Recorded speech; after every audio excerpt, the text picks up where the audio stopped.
Folks, welcome to the spring edition of the 15-Yard Files. I know there are a lot of hardcore turkey hunters out there just like myself. In this series, it's all for you. It's all about spring turkey hunting. I've spent years studying the art of turkey hunting through proper decoy setup and hunter placement. And you're going to see in this series, we're going to get them close. I mean, we're going to get them really close. In fact, we're going to take turkey hunting to the next level. So follow along as we max out our adrenaline on some up-close gobblers. And to kick things off, we'll be bow hunting early season Merriams in western Nebraska with my buddy Justin Simmons.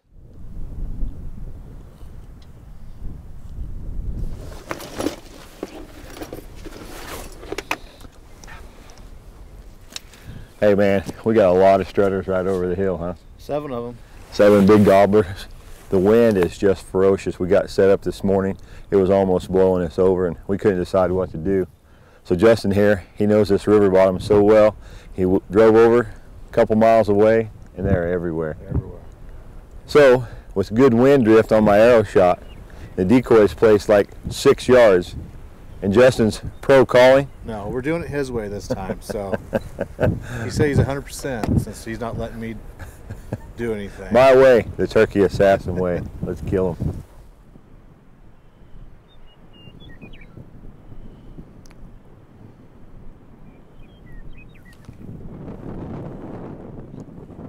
Just on the other side of that, right? All right, let's get him.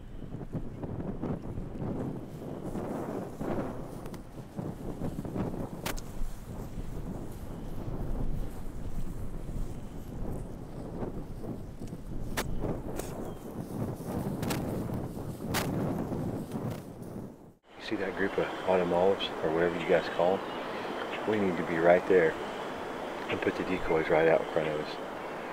You with me? Kind of a brushy pile? That brushy pile? Oh, right here. Me and Michael get by the brushy pile, put the decoy out. You sit by this little group of trees and get them all coming to us, and then we'll kill them like 5 yards. So I want to sneak in? Yeah, sneak up this way. Okay.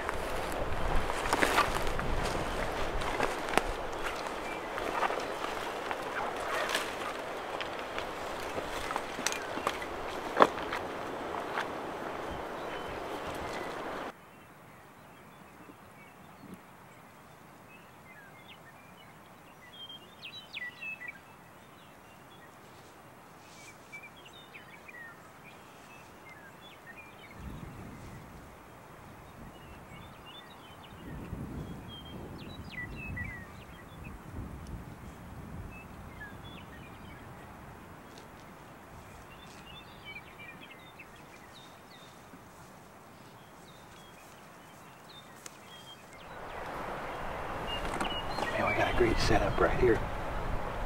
We snuck in. We've got 7 big strutters. Some of them are 150, 200 yards. Some of them are 300 yards.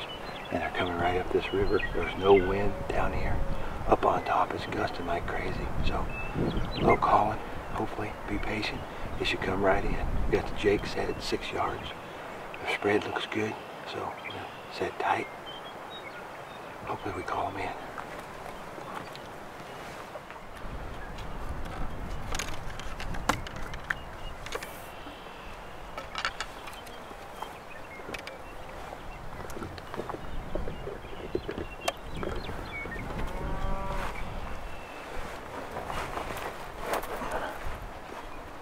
Hey, it's going to be a close one.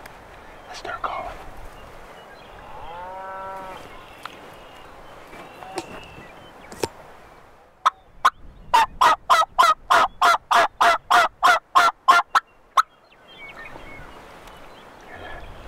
Answered me right off the bat.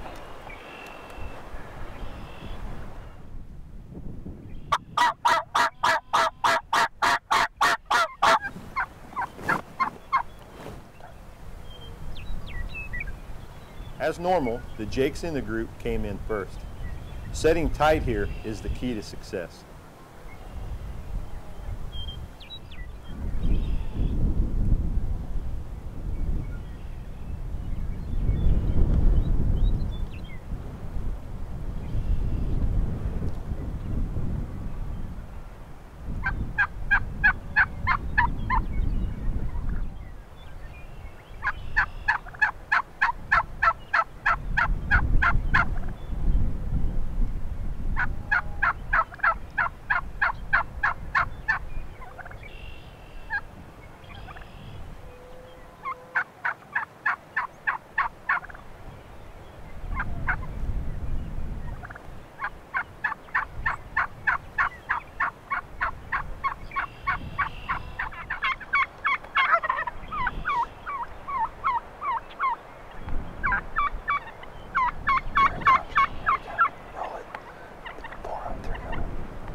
Yeah.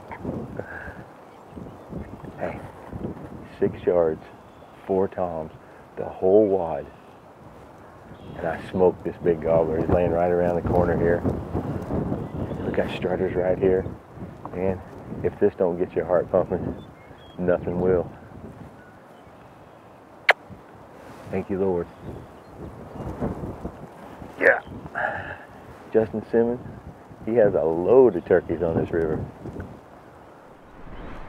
Well, here's my beautiful white Merriams. We're hunting right on the Niobrara River, and you can see in the background, it is beautiful here. Justin has a great place. He's an awesome guide. Buddy, put her there. What do you think of that 6-yard kill? That was amazing. More than anything, seeing those 4 just barrel chested, running in all together, lined up. Unbelievable. Never seen like that before. Well, when we set up here, one thing I like to do is in the wind. I love hunting in the wind because the turkeys don't see your movement. You can get away with a lot more because everything's moving around them. So we decided today we're going to set the decoys 5-6 yards. That's exactly what we did. These birds come up on the hill. They saw our spread. They come right to it. Hey, the rest is history, man. That's right. Thank you. You bet.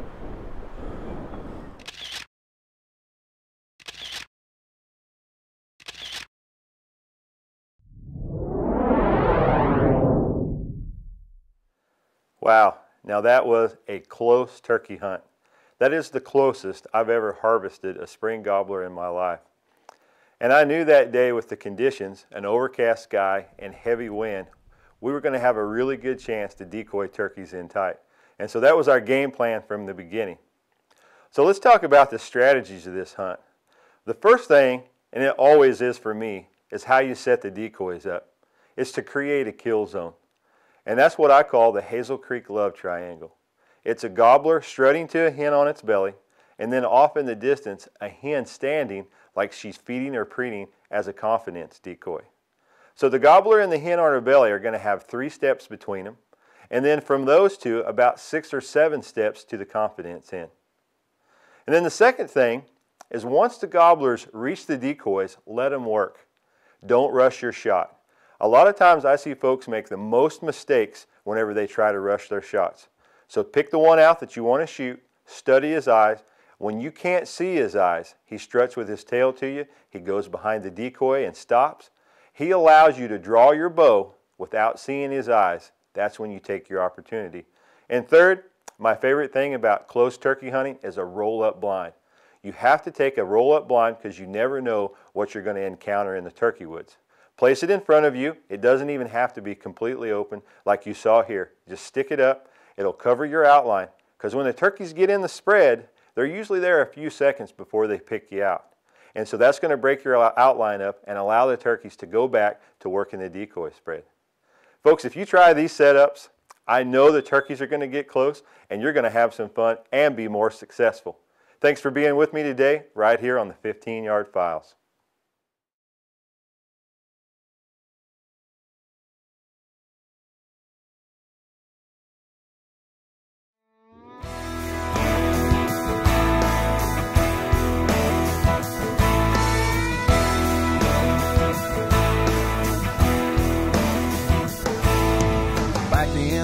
Where you can't see the forest for all the cottonwood trees. My little humble abode sits back in a hole where nothing don't bother me. And in the spring of the year when the big birds strut, you can bet I'm gonna call. I'll be hunting tom turkeys and eating deer jerky that we killed back in the fall. I got a blonde-haired, green-eyed beauty queen. She knows how to treat me right. She's been known